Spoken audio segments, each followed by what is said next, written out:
Sean Paul a woka nyame asa oni suro nyame no ne abro ne manom na mu so wo mo hwibom ebo achi ka nyame asam kroji nkwaji asam enti yesi ekutie bia eden enim ni bra ayo mo ka nyame asam sana sofo a wota esoso pa eye papa adom chebia eye second chance sofo a anase odifo pani a woda no wono na ya wota so wo mo nsam ni wo ndi o kasetia ne kakrakra wo be chi watum ye nim se woni Sean Paul ewo court case ewo Kumasi Asokore ansam no ye rewre mu no Sean Paul em say ye bu asam no gu no so kakra ema ye de ne korema 2 weeks embre ya that story a eye Sean Paul ye release no tese ye yi no na de enti na ye release eye Sean Paul na tese ye hwehwe mu aye papa dum chebia sebe ensam na odi achedi Sean Paul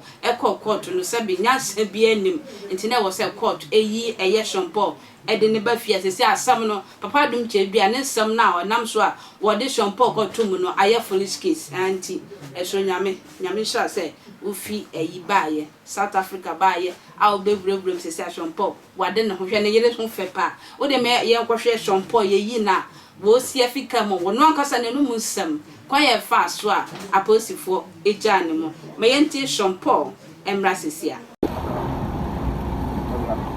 memra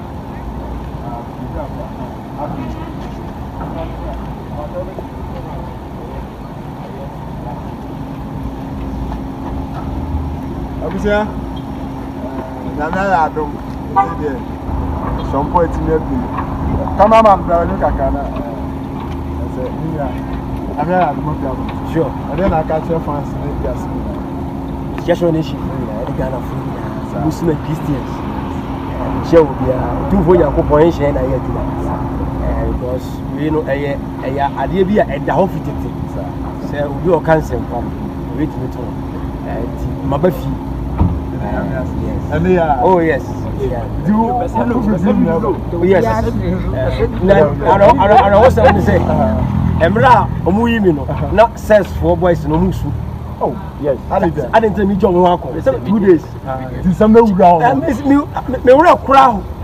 omo so wo kora me say amekom ni nyina ya na me dagana fo nyina se abochire fo mo tamachi me domu nyina se na wọ́n a ọsẹ mbọ mu dili enye ne ena meye ko ise kwaji ma home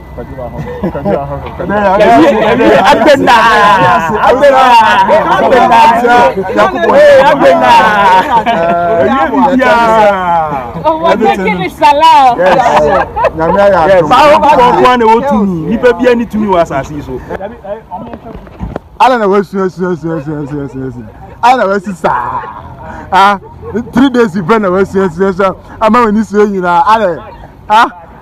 I know sister catch them onga say be onga sa ameo no that's it overtaking is allowed what I say that's it overtaking is allowed right sure